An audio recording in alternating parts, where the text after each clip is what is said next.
প্রিয় ছাত্রছাত্রীরা, তোমরা সবাই কেমন আছো? আশা করি প্রত্যেককেই ভালো আছো। চলো, আজকে আমরা নতুন একটা ক্লাস করব। সেই ক্লাসে কি কি আছে সেগুলো জানবো। আর প্রত্যেকেই নতুনভাবে ক্লাস 11 ফার্স্ট সেমিস্টার অ্যাডমিশন নিয়েছো। আশা করি যারা সায়েন্স নিয়ে অ্যাডমিশন নিচ্ছ বা নিয়েছো, তারা অনেকেই টিউশন অনেক জায়গায় পড়ছো, ক্লাস করছো। চলো, আজকে আমি তোমাদের একটা নতুন ক্লাস নিয়ে এসেছি। প্রত্যেককেই দেখবে কেমন লাগছে, তারপর কমেন্ট করবে। যদি ভালো লাগে অবশ্যই তারপরে ভিডিওগুলো আমি পোস্ট করতেই থাকবো আমার ইউটিউব চ্যানেল প্লাস ফেসবুকে। দেখো, আজকে আমরা একদম ফার্স্ট সেমিস্টারের প্রথম ক্লাস পার্ট 1, সেটা প্রথম চ্যাপ্টার থেকেই করব। কি কি জিনিসগুলো করব দেখো, আমি আমি তোমাদের দেখাচ্ছি। ক্লাস 11 সেমিস্টার 1 ফিজিক্স চ্যাপ্টার 1, ভৌত রাশি এবং পরিমাপ, ভৌত রাশি পরিমাপ ও মাত্রা, ভৌত রাশি পরিমাপ ও মাত্রা, এই নিয়ে আজকে আমাদের আলোচনা। ঠিক আছে, পার্ট 1 বেশি বড় ক্লাস হবে না, ছোট ক্লাসই হবে। দেখো, তো আজকে আমরা যেটুকু জিনিস পড়ব, পার্ট 1-এ, সেইটুকু এখানে আমি লিখে রেখেছি, প্রত্যেকে দেখে নাও। পদার্থ ও শক্তি, ভর সংরক্ষণের নীতি, আর ভৌত রাশি, মৌলিক রাশি ও লব্ধ রাশি একক। এই 5খানা জিনিস আজকে আমরা পড়ব। দেখো, চলো শুরু করি তাহলে, দেরি না করে।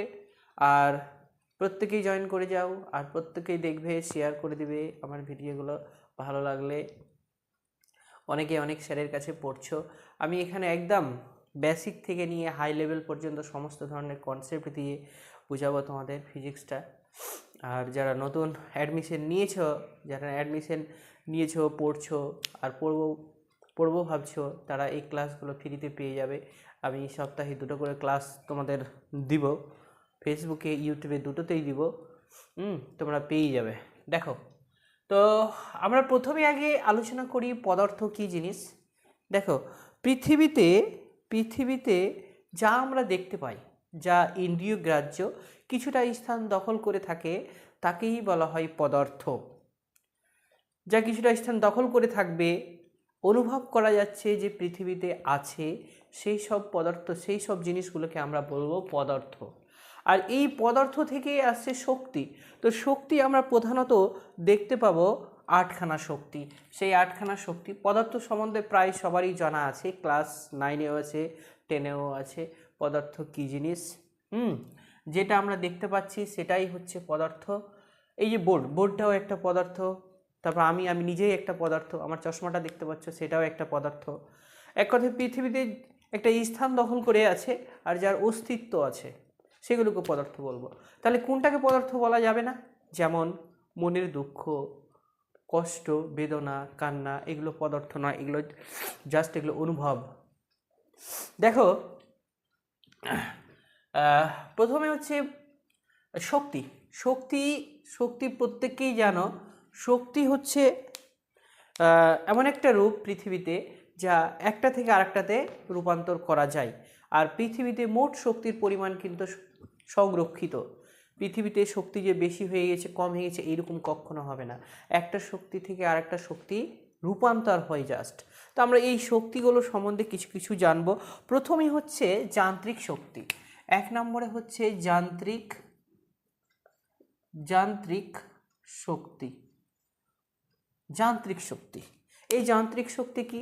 যখন কোনো যন্ত্র দিয়ে কাজ করানো হবে, যখন কোনো যন্ত্র দিয়ে আমরা কাজ করব, তখন সেই শক্তিটাকে আমরা বলবো যান্ত্রিক শক্তি। যেমন আমি একটা যন্ত্র, আমি নিজেই হয়ে গেলাম যান্ত্রিক শক্তি। তারপরে তোমার জেনারেটর, প্রায় সবাই দেখেছো, ওই জেনারেটরে মেশিনটা যখন চলে, ইঞ্জিনটা যখন চলে, তখন ওই তোমার জেনারেটরটাকে ঘোরানো হয়, টারবাইন ঘোরানো হয়, বাইরে থেকে ঘুরে বলেই তখন সেটা যন্ত্র দিয়ে কাজ করে বলে সেটাকে যান্ত্রিক শক্তি বলি। এই অনেক ধরনের শক্তি আছে, যেটা যন্ত্র দিয়ে কাজ করায় সেটা হচ্ছে যান্ত্রিক শক্তি। এরপরে হচ্ছে তাপ শক্তি।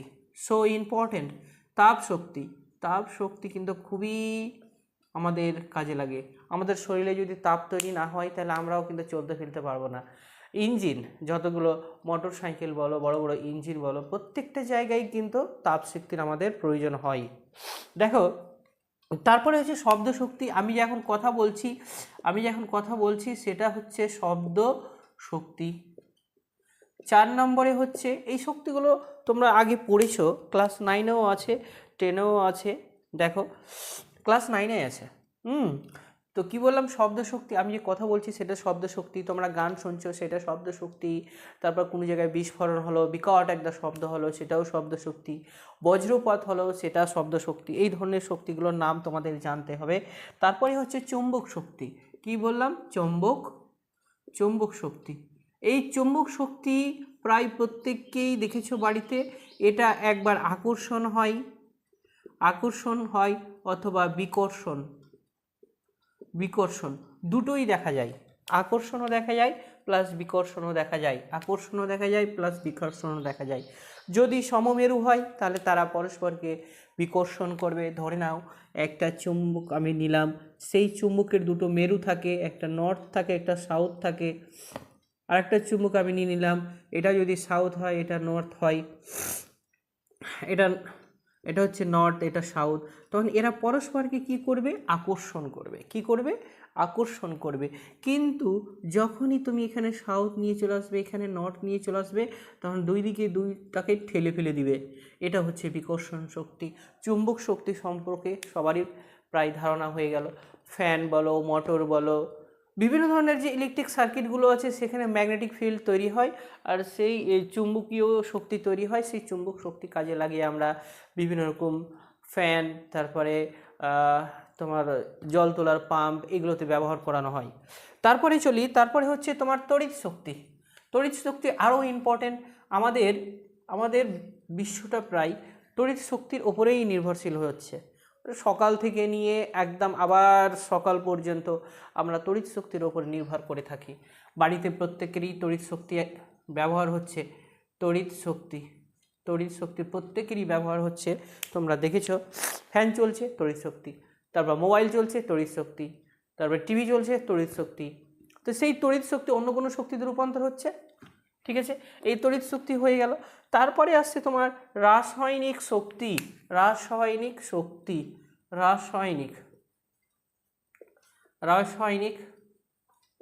শক্তি, যেটাকে বলা হয় কেমিক্যাল রিয়াকশন। যেমন অ্যাসিড যদি কোনো কাউরির শরীরে ঢেলে দাও তো সেই শরীরের মাংসটা গলে যাবে। অ্যাসিডের সঙ্গে তুমি জলের সঙ্গে লবণ মিশিয়ে দিলে সেখানে বিক্রিয়া ঘটবে। তো এই রাসায়নিক শক্তি, যেমন তোমার ব্যাটারির কথা বলি, ব্যাটারিতে যদি হাইড্রোক্লোরিক অ্যাসিড অথবা সালফিউরিক অ্যাসিড ব্যবহার করানো হয় তো সেখান থেকে আমরা কি পাই? বিদ্যুৎ পাই। তাহলে সেটাও হয়ে গেল রাসায়নিক শক্তি। তারপর লোহার উপর মরিচা পড়ে যাচ্ছে, সেটাও হচ্ছে তোমার একটা এই রাসায়নিকেরই ফলাফল। তারপরে তোমার জলে যদি অন্য কোনো অ্যাসিড বা কিছু মিশিয়ে দাও, হাইড্রোজেন, নাইট্রোজেন, যাই কিছু মেশানো না কেন সেখানে একটা বিক্রিয়া ঘটে। তারপরে হচ্ছে তোমার কলি চুন, যেটা জলে যদি ডুবিয়ে দাও সেখান থেকে তাপ তৈরি হবে, কার্বন ডাইঅক্সাইড তৈরি হবে। এগুলো সম্পূর্ণ হচ্ছে রাসায়নিক শক্তি। দেখো তারপরে হচ্ছে 7 নম্বর যেটা আছে সেটা হচ্ছে পারমাণবিক শক্তি।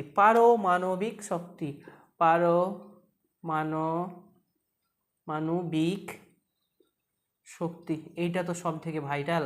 এই পারমাণবিক শক্তি দিয়েই পৃথিবীর প্রায় প্রত্যেক দেশের কাছে এই পারমাণবিক শক্তি আছে। আর এই পারমাণবিক শক্তি এতটা পরিমাণে এখন হয়ে গেছে, প্রত্যেকটা পারমাণবিক বোমা যদি বিস্ফোরণ করে দেওয়া হয় পৃথিবী ধ্বংস হয়ে যাবে। দেখো যেমন আমাদের এপিজে আব্দুল কালাম একটা পারমাণবিক বোমা তৈরি করেছে। এরকম অনেক বোমা আছে, আমেরিকার কাছে অ্যাভেলেবেল বোমা আছে।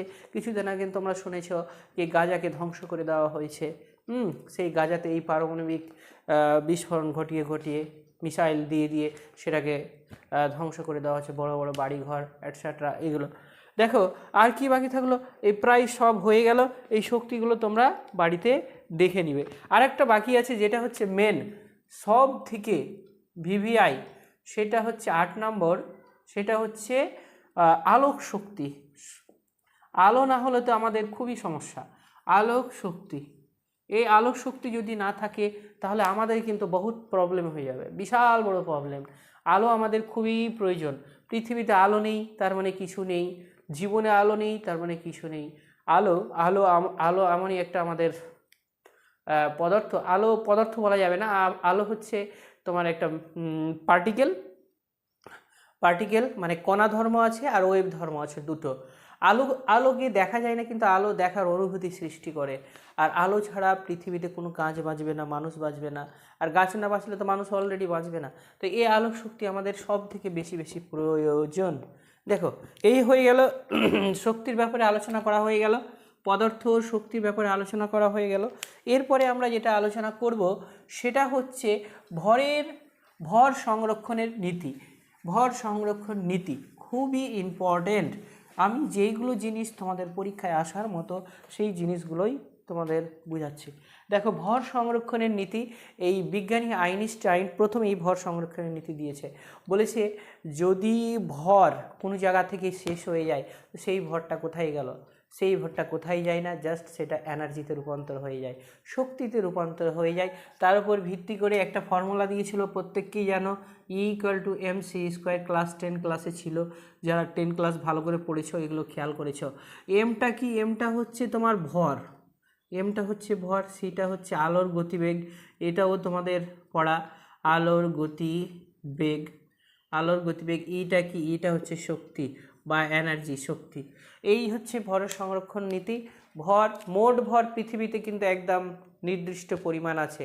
তোমরা ভাবতেই পারো যে পৃথিবীতে এতগুলো মানুষ, এতগুলো বাড়িঘর হয়ে গেছে, তাহলে কি পৃথিবীর ভর বাড়ছে? না, পৃথিবীর ভর বাড়ছে না, পৃথিবীর ভর সেম আছে। কেন বাড়ছে না? কারণ হচ্ছে এটাই যে দেখো, যা জিনিস খাচ্ছি, যা বাড়িঘর করছি, সব তো পৃথিবীর জিনিস নিয়েই করছি, অন্য গ্রহ থেকে তো আসছে না। তাই পৃথিবীর ভর কিন্তু বাড়ছে না, পৃথিবীর ভর একদম সেম আছে। ওইগুলোই নিয়ে আমরা ভাঙা গড়া করছি, ঠিক আছে? তো এই যদি কোনো জায়গা থেকে ভর যদি নষ্ট হয়ে যায়, ধরে নাও 1 কেজি ভর নষ্ট হয়ে গেল, 1 কেজি ভর যদি নষ্ট হয়ে যায় তো কত শক্তি তৈরি হবে? জাস্ট E=, এখানে 1 কেজি বসিয়ে দাও, আর সি এর মান হচ্ছে 3 × 10⁸, তার হোল স্কয়ার হয়ে যাবে, এটা হয়ে যাবে জুল, জুল হয়ে যাবে। তাহলে কত হলো? 9 × 10⁻16 জুল, 16 জুল। এত পরিমাণ এনার্জি তৈরি হবে 1 কেজি বস্তু যদি নষ্ট হয়ে যায় তাহলে, ঠিক আছে? আবার ভর যদি বেড়ে যায় তখনও কিন্তু এনার্জি, শক্তিটা ভরে আবার রূপান্তর হয়। এই হচ্ছে ভরের সংরক্ষণ নীতি। এবার আমরা আসবো ভৌত রাশি সম্পর্কে আলোচনা করব। ভৌত রাশি ক্লাস 9-এ তোমরা পড়েছ। যেটাকে আমরা পরিমাপ করতে পারবো সেটাকেই ভৌত রাশি বলা হয়। যেইটাকে আমরা পরিমাপ করতে পারবো সেটাকেই ভৌত রাশি বলা হয়। তাহলে আমাদের এখানে কি কি হয়ে গেল? ভর সংরক্ষণের সূত্র হয়ে গেল। এবার আসি আমরা ভৌত রাশি। ভৌত রাশি কি? দেখো, যেসব জিনিসগুলোকে আমরা পরিমাপ করতে পারবো সেটাকেই ভৌত রাশি বলা হয়। আচ্ছা, তোমরা বলো তো, এমন কি জিনিস আছে পরিমাপ করা যায় না? আচ্ছা, আমি জানি, বলতে হয়তো কমেন্টে বলবে, ঠিক আছে? তো একমাত্র দেখো, মনের দুঃখ, বেদনা, আমি কাকে কতটা ফিলিংস, কাকে কতটা ভালোবাসি, এই সব জিনিসগুলো কিন্তু আমরা পরিমাপ করতে পারি না। তো অর্থাৎ এইগুলোকে ভৌত রাশি বলা যাবে না, ঠিক আছে? তো যাকে পরিমাপ করতে পারবো সেটাই হচ্ছে ভৌত রাশি, যাকেই পরিমাপ করা যাবে সেটাই হচ্ছে ভৌত রাশি, ঠিক আছে? ভৌত রাশি সম্পর্কে আশা করি প্রত্যেকেরই বোঝা গেল। যেটাকেই আমরা পরিমাপ করতে পারবো সেটাকেই ভৌত রাশি বলবো। এবার এই ভৌত রাশির মান, তো ভৌত রাশি সমান সমান আমরা লিখতে পারি সংখ্যা ইনটু একক। দেখো, এই সংখ্যার পরিবর্তন হবে। সংখ্যা যদি আমি একই রাখি, 9 রাখলাম, ঠিক আছে, ইউনিটের যদি পরিবর্তন হয়ে যায় তাহলে এই ভৌত রাশির মানটাও কিন্তু পরিবর্তন হবে। আর এই সংখ্যাটা, এই যে ডিজিটটা আছে, এই ডিজিটটা কমা বাড়া হলেও কিন্তু এককের সঙ্গে এর কোনো সম্পর্ক নেই। একক যদি আলাদা হয়ে যায়, ধরে নাও এখানে যদি আমি কেজি দিয়ে দিই তাহলে 9 কেজি হয়ে গেল, এখানে যদি গ্রাম দিয়ে দিই, কিন্তু সংখ্যাটা তো একই রকম আছে, কিন্তু এদের অনেকটা ডিফারেন্স হয়ে গেল, পার্থক্য হয়ে গেল। অর্থাৎ ভৌত রাশি সমান সমান আমরা লিখতে পারবো ভৌত রাশির মান সমান সমান আমরা লিখতে পারবো মান, ভৌত রাশির মান সমান সমান আমরা লিখতে পারবো সংখ্যা ইন্টু একক, সংখ্যা ইন্টু একক। সংখ্যা যদি আমি ফিক্সড রেখে দিই আর যদি একক চেঞ্জ করে দিই তাহলে এর মানটা কিন্তু কম বেশি, অনেক কম বেশি হয়ে যাবে। আমি এখানে 9 লিখেছি, 9 গ্রাম করে দিয়েছি, কিন্তু এটা 9 কেজি যদি করে দিতাম তো কত গুণ বেড়ে যেত ভেবেছ? অনেক গুণ বেড়ে যেত। অর্থাৎ ভৌত রাশির মান সমান সমান আমরা লিখতে পারবো সংখ্যা ইন্টু একক। এই ভৌত রাশিকে আমরা দুইটি ভাগে ভাগ করব, এই ভৌত রাশিকে আমরা দুইটি ভাগে ভাগ করব, একটা হচ্ছে মৌলিক, একটি হচ্ছে মৌলিক। এই ভৌত রাশি আচ্ছা, এই ভৌত রাশির মাপতে গেলে আমরা জানলাম কি একক লাগবে। তো একক কাকে বলবো? একক কি জিনিস দেখো, এই এককটা এমন একটা সংখ্যা যেটা কোনো পদার্থের ভৌত রাশির একটা নির্দিষ্ট মান বুঝাবে, সেটাকে আমরা একক বলবো। এবার এই একক কিন্তু দুটো, এই একককে দুই ভাগে ভাগ করা হয়, এই একককে দুই ভাগে ভাগ করা হয়। একটা হচ্ছে মৌলিক একক, মৌলিক একক বা মৌলিক রাশি। আচ্ছা হ্যাঁ, তারপরে হচ্ছে লব্ধ রাশি। ঠিক আছে, মৌলিক রাশি কাকে বলবো? যেমন তোমরা ছোট থাকতেই পড়েছো ভয়েল আর কনসোনেন্ট, সেই রকম মৌলিক রাশিগুলো হচ্ছে এরা নিজে নিজে গঠন হবে, কারোর দরকার নেই, কারোর প্রয়োজন পড়ে না, সেগুলোকে মৌলিক রাশি বলবো। আর যেগুলো নিজে নিজে গঠন হতে পারে না, অন্য কারোর সাহায্য নিয়ে গঠন হয়, তখন সেগুলিকে আমরা বলবো লব্ধ একক। মৌলিক একক প্রধানত আমরা তিনটা দেখতে পাই, একটা হচ্ছে দৈর্ঘ্য, একটা হচ্ছে টাইম, আরেকটা হচ্ছে তোমার মাস মানে ভর। এই তিনটা যে আছে, একটা দৈর্ঘ্য, সময়, ভর, এই যে তিনটা আছে, এই তিনটা হচ্ছে মৌলিক রাশি মানে মৌলিক একক। এবার এইগুলো নিয়ে যখন গঠন হবে তখন এগুলো লব্ধ একক, যেমন বল দেখো তিনটা একক নিয়ে গঠিত হবে। আমরা বলের এসআই একক কেজি জানি, তারপরে হচ্ছে মিটার, তারপর সেকেন্ড স্কোয়ার। এটা বুঝে গেল? ঠিক আছে, আজকে এই পর্যন্ত। তোমরা এরপরের ক্লাস আমি আবার ফেসবুকে দিয়ে দেবো, ইউটিউবে দিয়ে দেবো। ইউটিউবের নাম হচ্ছে সায়েন্স আলফা ইকবাল স্যার, আর ফেসবুক ইকবাল হোসেন পেজে তোমরা পেয়ে যাবে। ঠিক আছে, ভালো থাকো, ভেরি গুড।